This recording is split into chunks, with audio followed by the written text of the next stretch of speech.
Fungal infections ఉన్నవాళ్ళు steroid cream ససేమిరా వాడకూడదు. ఎందుకు అంటే ఈ ఫంగల్ ఇన్ఫెక్షన్స్ ఉన్నవాళ్ళు స్టెరాయిడ్ అప్లై చేస్తే ఆ ఫంగల్ ఇన్ఫెక్షన్ మీద అది ఒక రోజుకి తగ్గినట్టు అనిపిస్తుంది, కానీ మూడో రోజు ఇంకా పెద్దగా ఆ ఇన్ఫెక్షన్ని పెంచుతుంది. ఇది స్టెరాయిడ్ అనేది ఇమ్యూన్ సిస్టమ్ ఆర్ ఇమ్యూన్ మెకానిజంని తగ్గిస్తుంది, కానీ అట్ ద సేమ్ టైం ఇచ్చింగ్ని కానీ లేకపోతే అక్కడున్న రెడ్నెస్ని తగ్గిస్తుంది. ఆ రెడ్నెస్ తగ్గడం వల్ల మీకేమనిపిస్తుంది అంటే అది బెటర్ అవుతుంది అని అనిపిస్తుంది, కానీ మూడో రోజు ఆ ప్రాబ్లం ఇంకా ఎక్కువ అవుతుంది. బికాస్ అక్కడ ఆ ఫంగస్, ఆ ఆర్గానిజమ్స్ ఎక్కువగా గ్రో అవుతాయి.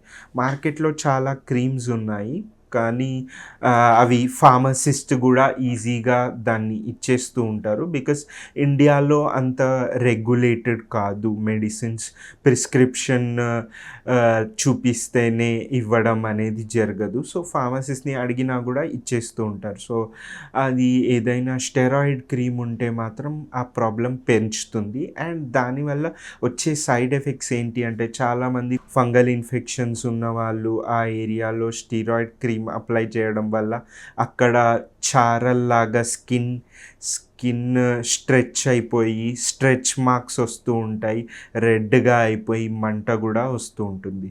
సో అది అవాయిడ్ చేయడం బెటర్.